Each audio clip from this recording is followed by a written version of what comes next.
So, what happens when you do everything right?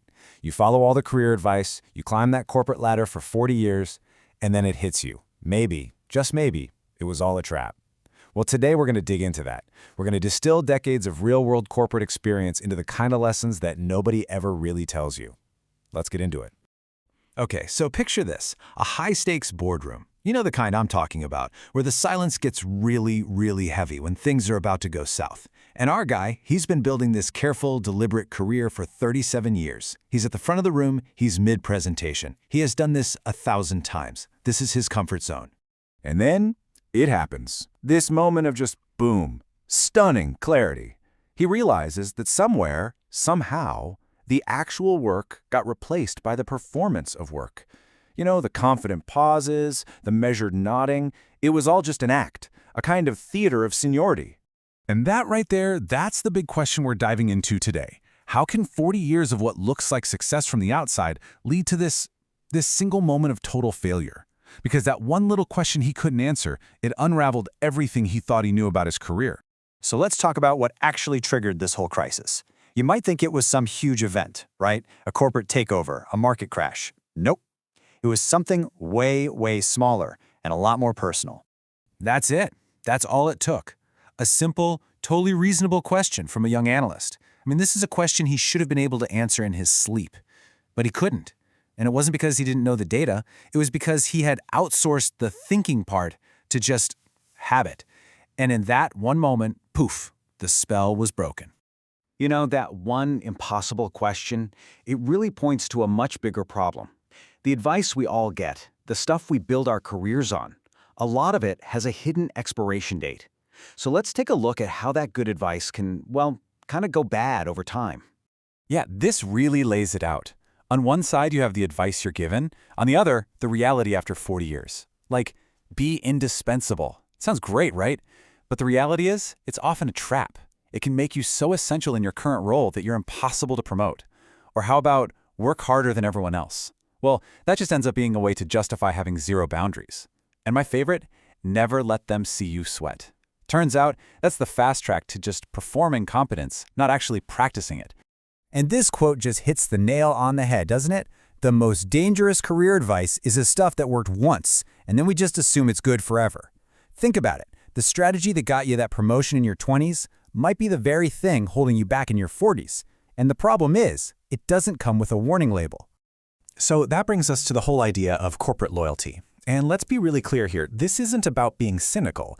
It's just structural reality. A corporation's #1 legal and financial obligation is to its shareholders, not to you. Your well-being, your career, you're a variable in that equation, not the end goal. Okay, so does that mean all loyalty is a waste of time? Absolutely not.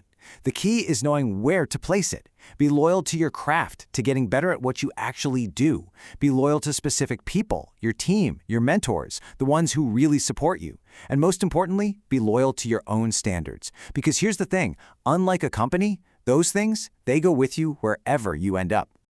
All right, so you've realized the old rules don't work anymore. So what's next? Well, for a lot of people, it's the mid-career stage. And let me tell you, this phase is just riddled with its own very sneaky, hidden traps. There are 3 big ones to watch out for. First is what I'd call next role-itis. You know, you're so focused on optimizing for the next job that you totally neglect the one you're in right now. Second, there's the visibility trap. This is where you focus more on looking busy and being seen than on actually creating real value. And the third one? The waiting game. This is where you wait for a fancy title to give you permission to lead, when the truth is, real leaders just lead. And man, this quote just sums up the whole strategic mistake perfectly. Your 30s are for building stuff. Your 40s are for figuring out what was actually worth building in the first place. The problem is, most of us do that in the completely wrong order. This brings us to a really critical question you have to ask yourself. Are you actively deciding where your career is going, or are you just kind of drifting? So let's look at some ways to figure out where you are on that map right now. And I want to be super clear about this. This is not a checklist to beat yourself up with. It's not a test. Think of it more like a GPS. Just a set of coordinates to find out honestly where you are right now. So here are 4 really powerful signs that it might be time to make a conscious decision. First, you find you're performing competence instead of actually practicing it. Second, the person you are at work and the person you are at home feel like they don't even know each other anymore. Third, that question, is this it, starts to feel less like ambition and more like grief. And fourth, you start measuring your career by what it has cost you, not by what you've built. If any of these sound familiar, it's a huge red flag that you're not deciding anymore. You're drifting, and drifting is not a strategy. So after all this, after 40 years of the ups and the downs, what's the big takeaway? What's the stuff that actually lasts? Beyond the promotions, beyond the job titles, beyond the quarterly reports. And here it is, the ultimate lesson. The most important career decisions you'll ever make, they don't show up on a resume. They're those quiet moments when you chose honesty over just putting on a show, when you chose to do the right thing instead of the easy thing. That's the real legacy. And that brings us right back to where we started, back to that boardroom. See, that analyst's question, it was never really about the data on slide 14. It was an accidental audit of his entire career, a test to see if he was still doing the actual work or if he was just coasting on the reputation of having done it a long, long time ago. And ultimately, that's the question this whole story leaves us with.